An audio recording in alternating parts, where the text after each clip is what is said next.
All right, good afternoon and welcome everybody, and thank you for coming to vlog 24.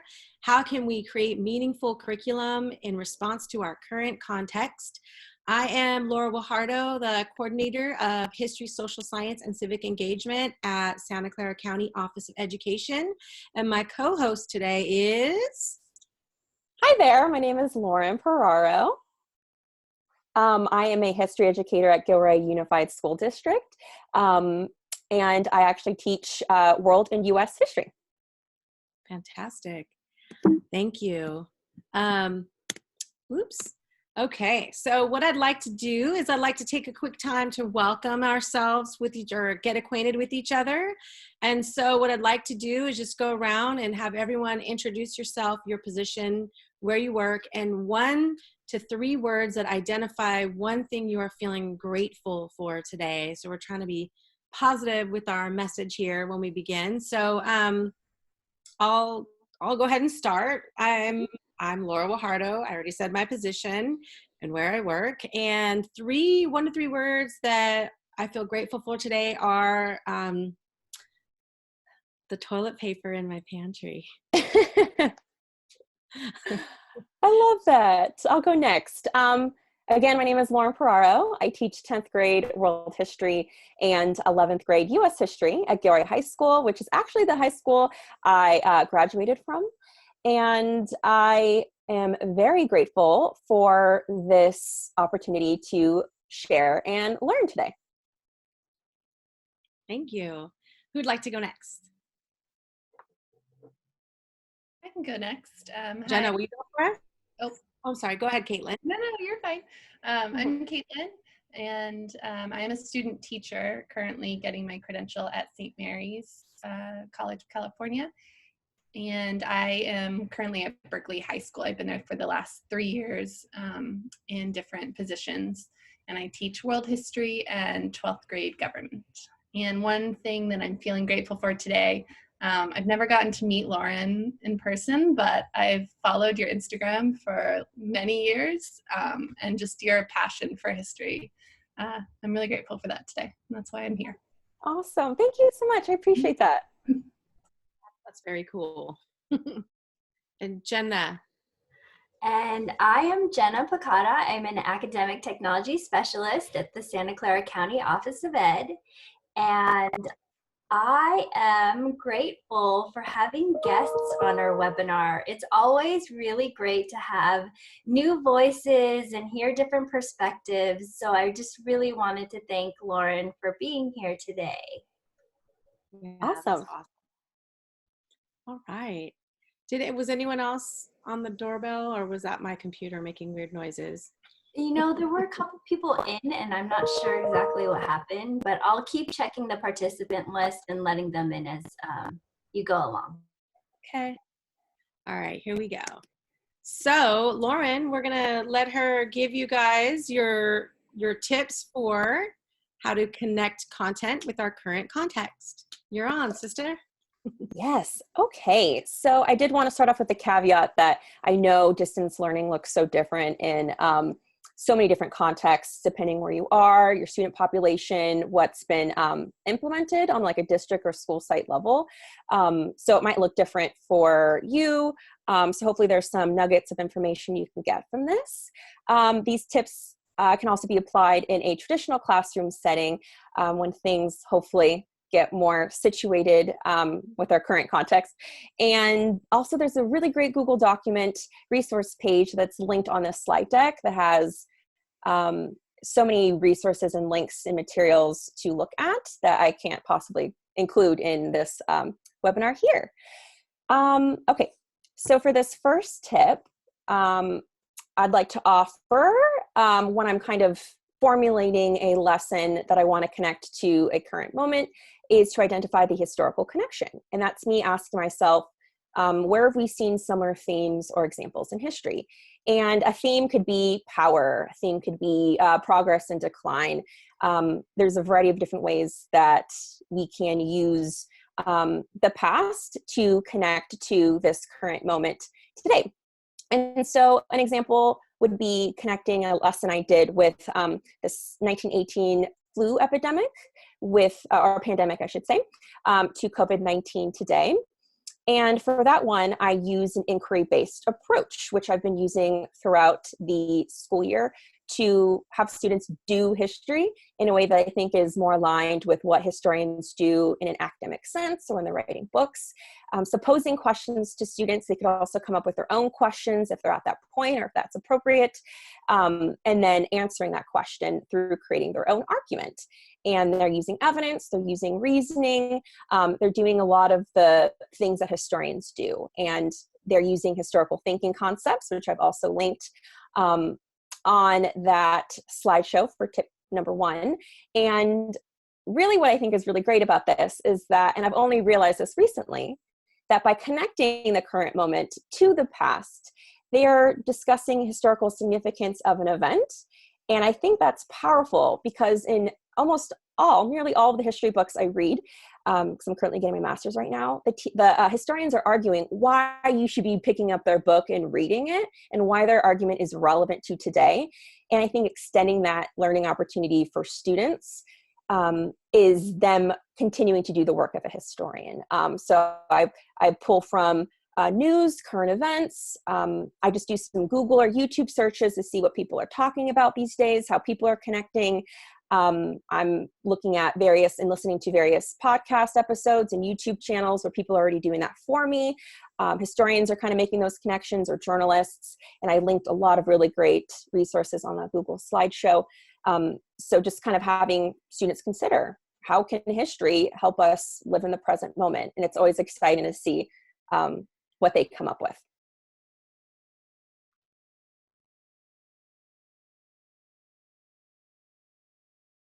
Oh, I think you're muted, Laura. And I apologize for the quick. We have a new member to our group. Welcome. Hello. Do you want to take a moment and tell us who you are, and then we'll reflect? Can you hear me? Yes. I can. All right. Sure. My name is Shamar Gooden. I teach in Southern California, and the topic looked very interesting to me, so I just wanted to join. I teach 8th grade social studies, and just kind of like observe and maybe jump in and learn from you guys. So excellent. Thank you so much for joining us. This is exciting. And can I stop you just for 1 second? Because I just noticed that there were like at least 13 people who are pending approval. So I just let them in. So there might be new people coming in. So yes. Excellent. I know. Oh yeah, we have a whole bunch. Okay, so I'm just gonna wait a second. Welcome everybody. Is that it, Jenna? Yeah, I will keep letting them in. Okay, so for those of you that are just joining us, thank you so much. We apologize. We just had to go through some new registration process for security measures, so getting on was a little more challenging than we had thought, and you're our first one with our new security, so hopefully we won't have any problems today. So I'm going to just go back really quick, one slide, just so those of you that just joined us know what we're talking about.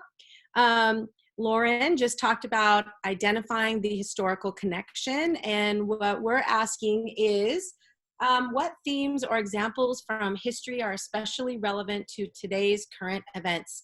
And so if we could if you feel like entering an answer into the chat box, that would be great. And if we could get a couple of folks to maybe volunteer a couple responses to kind of get our brains thinking of some new stuff, that would be wonderful too. So do I have any volunteers that would like to maybe share with us some themes or examples from history that are especially relevant today? I'm sure there's some interesting ones out there. Anyone? So I'm checking the chat, and then Caitlin is saying societal anxiety around movement of people. And Brittany said the Great Depression. Pratibha said pandemic of 1918. Shamora says workers' rights. Yeah, there's all kinds of stuff that's coming up, right? Even we were thinking the other day about the the reuses of industry, right? Like, so when we think about all of these different businesses that are now ramping up and making ventilators, or they're making masks, like we could compare that to history as well. So there just seems like there's so many more. Did any more come up in the chat, Jenna? Yeah, and then Nadia is saying there's a great article in the New York Times about women as essential workers during suffrage movement / the Spanish flu. Oh, excellent. And was the link in there? Because I can't see the chat. There's no link. Okay. But, yeah, but Nadia, if you have the link to it, then we can definitely add it to our notes. And then Pratibha is also saying covert racism towards Asian Americans. That's a big one for sure. There's so many themes, like just with what's going on in our world today, that we can definitely relate back to history and make it more relevant and real life for our students. Lauren, do you have anything you wanted to add before we go on to the next tip? I love all of those, and something I think that's like the linchpin between a lot of the suggestions here, the examples, is capitalism, and then what that means in different time periods. And so just following that thread of that system and how that works, I think is so fascinating in a variety of different subjects, whether you're teaching English or you're teaching something interdisciplinary, or it's world, or it's government or econ, how just that simple system, actually a very complex system, can have such diverse impacts on lives, people, and industries, no matter what time period you find yourself. So these are incredible. Thank you for sharing. Yes, thank you. And again, we will have the this blog and the notes and the slides available for you after as well. All right, tip number 2, provide diverse and meaningful opportunities for student learning. Go, Lauren. Yes. And so up front, I just want to say that diverse and meaningful will look and be defined so differently depending on which context you're in, depending on your student population, their needs, all of that. So there's no one size fits all approach to this tip. I'm really asking myself every day to consider how I can leverage my students as funds of knowledge. And really what I'm asking myself here is, what are my students' interests? What are their needs? What is their home life like? What context they find themselves in? And then how can I use those, use that knowledge, that understanding as a way to bridge where they are from a place of strength, interest, and asset, into a bridge between that and a new concept that they're trying to learn. So using contemporary resources, their contemporary interests, to then expand their knowledge of history. So using YouTube videos that they already might have, they know how to engage in that space, in that medium.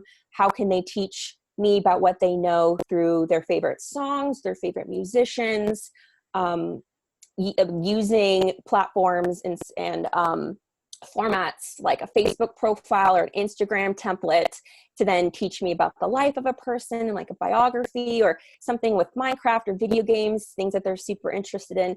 That has been something I've been doing throughout the school year, but really focusing on that now as a way to make what they're doing something worth their time during this. And what that has looked like for me to use students as a primary source. I have an example with what I'm doing this week with my US history students.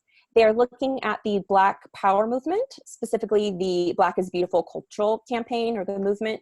And so I had them watch a brief video, about 2 to 3 minutes. I tend to keep my videos very short and straight to the point. And then they answered 2 questions. So what was the purpose of the Black is Beautiful cultural movement and the impacts it had on African Americans growing up during that time period. And then where I got to the point where they were bringing themselves into this lesson, connecting their current moment, their current lived experiences to this historical event of the past, was with that last reflection question, where I had them identify an aspect of their culture right now that resonates with them, either music, food, language, film, video games, whatever it may be. Explain why that resonates with them and in what ways that has shaped their identity, because that phenomena historically we saw with that lesson, and then having them see, okay, this bridging that gap again, relating it to their experiences and making history just a bit more closer to them and more real is kind of like my goal and my hope with this kind of lesson that I'm approaching. Did you want to add on about the UDL part, Lauren? Yes, I think this is something that we might have all been introduced to in our credential program, but offering multiple opportunities for students to engage with the topic. That's something that was like really hammered home to me in my credential program. And so now it's really at a point where I can access in ways I couldn't in my classroom. Now I can do so. Now I could have them individually look at YouTube videos or some type of multimedia format, because my current context, we did not have the infrastructure set up technology-wise to do these things. So now I get to explore what it looks like for students to have the use of interactive websites, having that time to utilize those to explore. I have a lot of things linked for that, and I know Google has been offering a lot of good resources on that. So figuring out how I can give information concisely through very short, I go no more than like 5 minutes with video clips, how I could use like Newsella or Vox. There's some really differentiated level texts to also offer information. How could I link students to certain maybe Instagram accounts, or using music during this time, using that for them to learn new things. And then again, offering those same kind of opportunities of choice and differentiation and multimedia for them to teach me on the other side what they know about what they've learned. Excellent, thank you. Oops. All right, so our question for our folks that are joining us today is, what strategies or resources have you used to help students connect past events to the present moment? So we'd like to get some responses. It's kind of a brainstorming time so that we can learn from each other. So again, if you feel most comfortable providing some responses in the chat, please do so. If you'd like to join our discussion for just a moment, we would also appreciate that, because I'm sure you get tired of hearing our voices. So different strategies. I totally love your idea, Lauren, of using music, because I think music really defines generations and feelings and events. And so that is one thing in the classroom that I always appreciated using, and letting the students really dive into what they, how they relate and what they know. What else? And I love like the idea of using TikTok. Like, so many of this high school students love TikTok, right? And so when this COVID started, there was some going around with, songs about how to wash your hands. And I think just those, I don't know, just using those different mediums, I think is very important. Jenna, is there anything in the chat, or does anyone want to give a response? I don't see anything right now, but anybody is welcome to unmute themselves. And then in Zoom, a trick for unmuting yourselves really quickly is just to press and hold the space bar, and then you can talk, and then as soon as you're done, when you let it go, then it mutes you automatically. So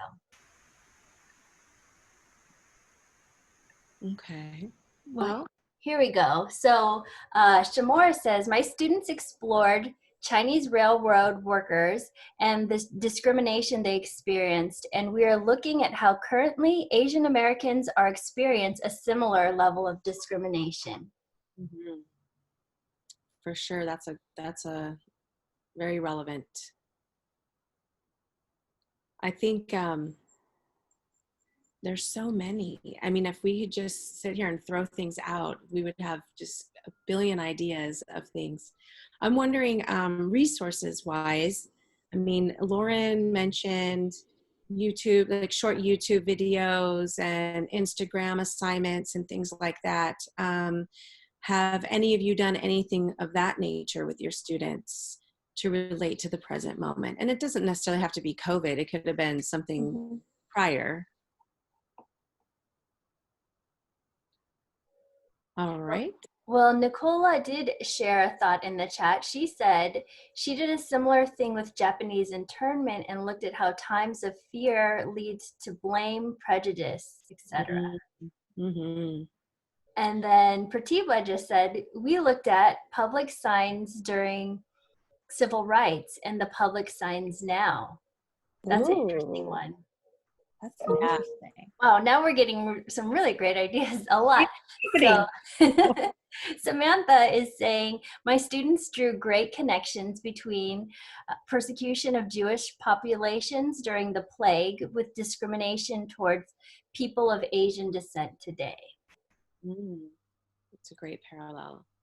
Yeah, there's so many things we can do, and it makes people, I think it gets students to really kind of engage and look in the world around them and be aware of things. And you know, as history people, we all know history repeats itself, right? So being aware of those things and trying to think of moving forward, how we can all be part of a solution instead of a problem if we're looking at those things. I think that's important. Okay, anyone else have any last thoughts before we move on to the third tip? I think that's everybody in the chat. And if I'm mispronouncing any of your names, please correct me, because I apologize in advance. All right, here we go. Tip number 3, create space to honor student realities. So important.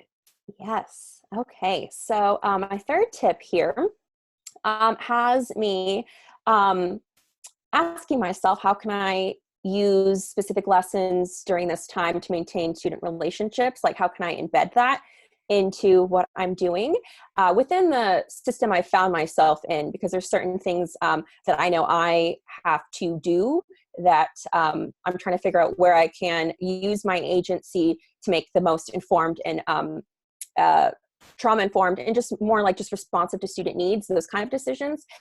So getting feedback from students weekly as things change on almost like a daily, minute-by-minute basis in their lives, and then using that as data to then change course or to alter or adjust as is appropriate in response to what they've given to me in these feedback forms.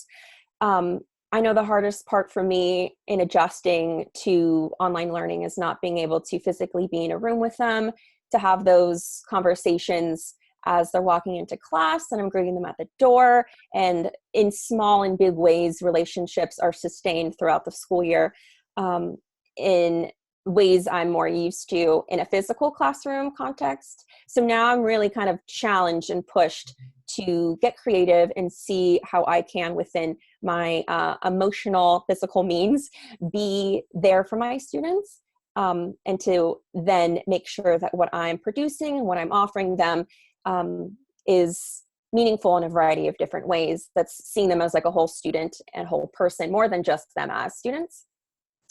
And for me, that has looked like emotional literacy, self-care, and personal reflections, using those as embedded pieces of this larger experience. And it has really meant me kind of putting myself out there, making myself vulnerable, being transparent, talking about my emotions. And it's nothing that is new to them, because I have tried to be honest and open with them to a certain extent about what it means to be an adult human in the world. So they have another version of what that looks like with the teacher that's in front of them in their history class. But specifically, this has looked like weekly check-in forms on Google Forms, and I have different kind of formats of how I do their check-ins. And I always make it optional, because I don't want students, if that week maybe they aren't feeling up to sharing that kind of piece of information with themselves, or it's just something that they really mentally, emotionally are not up for. And that's ultimately, I argue, a decision of self-care in and of itself. But I try to keep it different. Maybe it's a writing prompt, maybe it's specific targeted questions that I might need that week. Maybe it's having them consider a certain self-care practice, or to analyze how that would work in their own lives. But I do try to keep it different. And you could see on the left side of the screen what that has looked like in various ways. So the weekly check-in, you could see that I first open myself up, and I share and I give an example of what it means for me to answer that weekly check-in as a way to invite them to also be open and vulnerable with me. Because I think sharing emotions and practicing emotional literacy is like a two-way street. And so I try to be lead by example.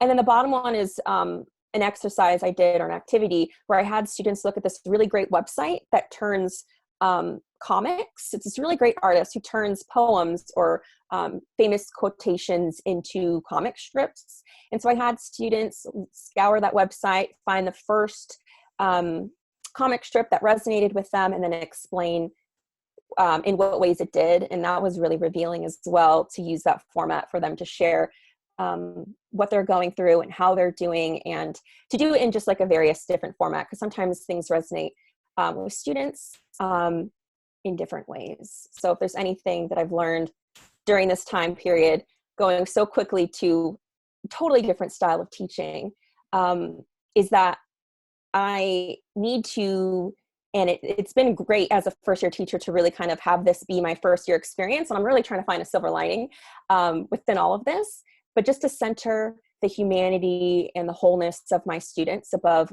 everything else, and really focusing and having that be the core of what I'm doing, has brought more fulfillment than focusing on how I'm going to teach history, but how can, through history, we learn to honor ourselves and honor others and take care of ourselves, because I think there's great opportunity within that. Excellent. All right, so during this time in history, what supports do our students need the most, and how can we prioritize those within our curriculum? I think something that we might want to add on to that too, if it's okay with you, Lauren, is thinking about what you just said with tip number 3. You talked a lot about making connections with students and checking in their social emotional well-being. So what are some ways as well that you may check in and make sure that they're okay, or kind of get a handle on what they're going through, in addition to this question? What supports do our students need the most, and how can we prioritize it within our curriculum? Anyone want to share? I could share, going off of what Lauren kind of outlaid with allowing students the space to say how they're doing and focusing on what they're going through. I was able to share a journal that I had made as a teenager in 9/11. I was in New York City, lived very close, and I had created a journal at the time of just like from newspapers and just my own writing reflections, and that's something that they have been doing all year. So we moved it into a digital space, and just allowing them the space to like sit in their emotions, I think is really powerful. And it's something that not a lot of teachers are doing. So I found that they will create so much if we just allow them the space to do that. So it's been really powerful for my students. Yeah, I love that. I mean, we are living history right now. So I'm wondering, have any of you asked your students to journal what they're feeling and what they're going through right now? I mean, because that's going to be something to reflect on later, you know? Anyone? All right. Jenna, was there anything in the chat? I'm not seeing anything right now, but I love what Caitlin said, and if anybody else has any stories to share like that, feel free to mute yourself. I haven't been having them journal, but I have started hosting like separate office hours in addition to like my content office hours, because I noticed that students just really needed an opportunity to talk to one another. So, you know, once a week I just kind of host for an hour, and the kids have kind of advertised it to other students that aren't my students anymore. And, you know, sometimes we just talk, sometimes I'll host like code names, or we've done some like Jackbox party games, but just kind of a, you know, safe environment to hang out. Brittany, you're really, I know Brittany, off offline, and she's really good at making connections with students and getting them to want to engage. And I think we're of the same school that, you know, if you can build that relationship with your students and learn a little bit about them, then they'll do anything for you. And so really checking in, and your ideas about checking in, Lauren, I think those are fabulous. Thank you. One thing I wanted to share, and it's not, I didn't create it, but I like modified the version and I linked it in that resource page that's associated with this webinar, like a little class time capsule where I had students share one piece of digital history that said something or revealed something about this current time in our history. And so some students send in like TikTok videos. One was like really sad. It was this senior in high school who was talking about his experiences of not having the typical expectation of a senior year. Some people sent in receipts, like pictures of their receipts of like getting specific food items the week that the schools shut down. So that, I think that's another way of approaching kind of what is the job of a historian, and then using that this opportunity to kind of have them do that kind of history. And I love the whole journaling aspect and creating art with that, because I kind of go back to like science has proven that doing that as itself as a process is one way that we grow and become better people through the process of reflection. So I'd love all the ideas that were offered. Awesome. Okay, we are a little bit over, so I'm going to kind of end our questions there, but we are going to save this chat and have this available later for you. You can click here to get the notes for this. What did I do? I think I made it so that you would have to click here to get the information. Oh yes, there's notes. So what we'll do is we will share out the PowerPoint with you as well. Jenna, can we do that? Is she still there? Oh, Jenna? she linked it in the chat box. Oh, I did. I linked it in the chat, and then I just put the link to the notes in the chat right now, so they can click on that, and then it will also be shared on our website later. So. Okay, good. All right. And then we want to invite you to join us for our next webinar. It is on a little more science, environmental education. And so it's Walden West Nature Nuggets with Jen Much and Marie Backer. And that is going to be on Friday. And if you have any questions, thoughts, you want to share anything with us, please feel free to contact either Lauren or I. We're here to answer your questions and support you, and anything that we can do to make our world a better place is something that we're excited to do. So that's it. Thank you so much for coming today. And I apologize for not getting to meet everybody, but thank you for coming. Yes, thank you all so much. I appreciate your time. All right, I'm going to